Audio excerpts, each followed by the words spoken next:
I've gone through a lot of phases in my personal growth, you know, and I've considered all of those phases to be necessary. So that, you know, like for instance, when I wrote that last poem that I just recited, I was at a phase where I was very distrustful and really didn't like white people. I'm not there now, but I needed that that phase because before then I'd gone through a phase where I really didn't like myself because I wasn't white. And you know, back in the point in time where I was like using bleaching cream and wishing that I looked, you know, just different than I did.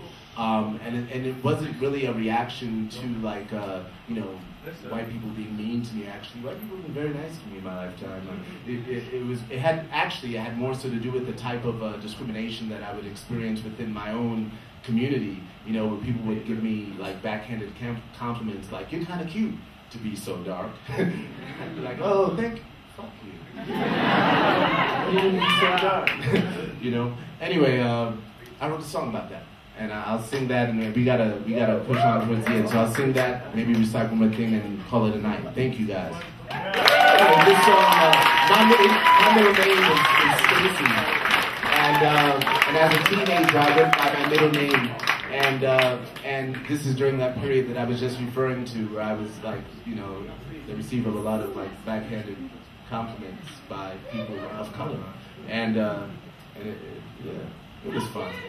Oh, thank you. But, you know, I mean, for me, you know, like, the poetry, the music, all of this stuff is a way to, like, make sense and synchronized, harmonious sense of all that we're forced to dance through because of what we're born into.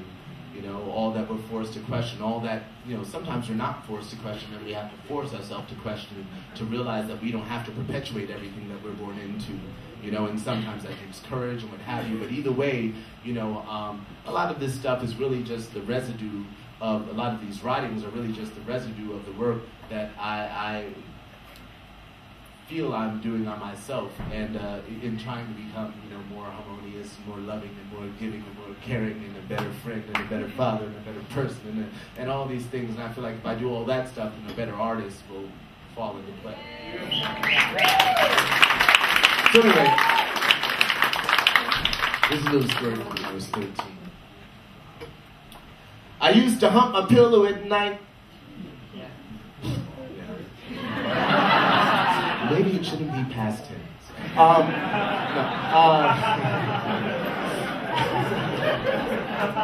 Don't look at me.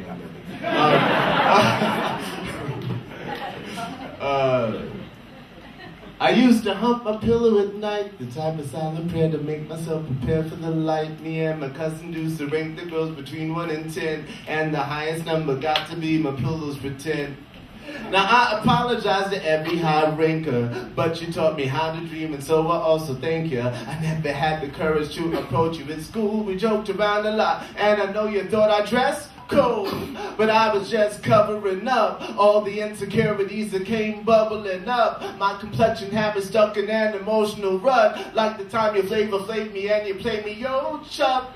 They say you're too black, man, I think I'm too black. Do you think I'm too black? I think I'm too black. I think I'm too black. A black, a black, a black, a black. A black Stacy, they call me Black Stacy. I never got to be myself, cause you myself are always were us. Black Stacy, and polka dots and pacey. A double goose and ballet shoes, you thought it wouldn't faze me. I was Black Stacy, the preacher's son from Haiti, who rhymed a lot and always got the dances at the party. I was Black Stacy, you thought it wouldn't faze me, but it did, cause I was just a kid.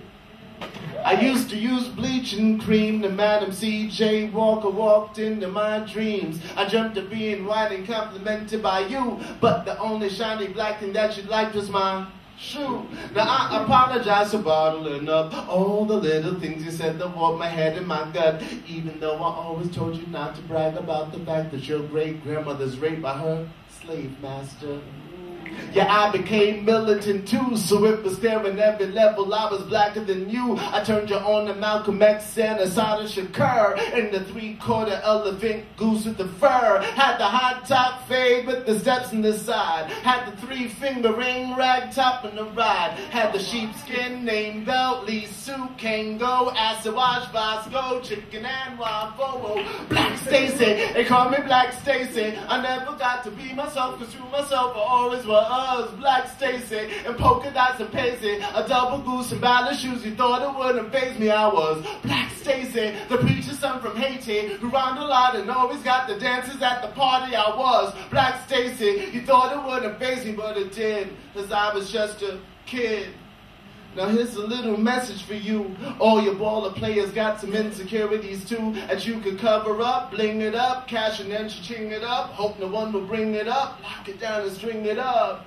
Or you could share your essence with us, cause everything about you couldn't be rugged and rough. And even though you told a Glock and you're hot in the street, if you dare to share your heart, well now to head to its beat. And you should do that, if nothing else, to prove that a player like you could keep it honest and true. Don't mean to call your bluff a motherfucker, that's what I do. You got a platinum chain, the son, I'm probably talking to you. And you can call your gang, your posse, and the rest of your crew. While you're at it, get them addicts and the indigent too. Plan to have a whole army by the time that I'm through to load their guns with songs they haven't sung. Like Black Stacy, they call me Black Stacy. I never got to be myself, cause you myself I always was Black Stacy. And polka dots and paisley, a double goose and ballet shoes. You thought it wouldn't faze me, I was Black Stacy, the preacher's son from Haiti, who rhymed a lot and always got the dances at the party. I was Black Stacy. You thought it wouldn't faze me, but it did, cause I was just a kid.